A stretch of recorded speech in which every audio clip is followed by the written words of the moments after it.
కాంగ్రెస్ అగ్రనాయకుడు రాహుల్ గాంధీ వల్ల భాజపాకు మేలు చేకూరుతోందని ఉత్తరప్రదేశ్ సీఎం యోగి ఆదిత్యనాథ్ అన్నారు. ఓ జాతీయ మీడియా సంస్థతో ఆయన మాట్లాడుతూ ఈ వ్యాఖ్యలు చేశారు. భారత్ వెలుపల రాహుల్ స్వదేశం గురించి చేసే వ్యాఖ్యల ఉద్దేశం ప్రజలకు అర్థమైందని దుయ్యబట్టారు. విభజన రాజకీయాల్లో భాగంగానే రాహుల్ జోడో యాత్ర చేపట్టారు. ఆయన భారత్ వెలుపల స్వదేశాన్ని విమర్శిస్తుంటారు. ఆయన ఉద్దేశాన్ని, స్వభావాన్ని ఈ దేశ ప్రజలు అర్థం చేసుకున్నారు.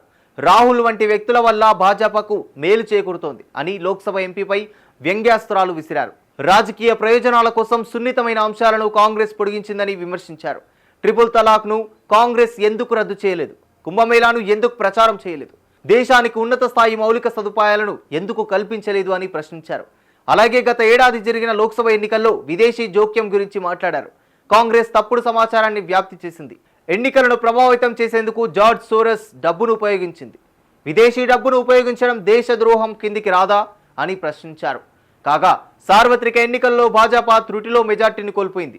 మిత్రపక్షాలతో ప్రభుత్వాన్ని ఏర్పాటు చేసింది. మరీ ముఖ్యంగా ఉత్తరప్రదేశ్లో కమలానికి ఎదురు దెబ్బ తగిలింది. విపక్ష ఇండియా బ్లాక్ అనూహ్యంగా పుంజుకుంది. ఆ కూటమికి 43 స్థానాలు దక్కాయి.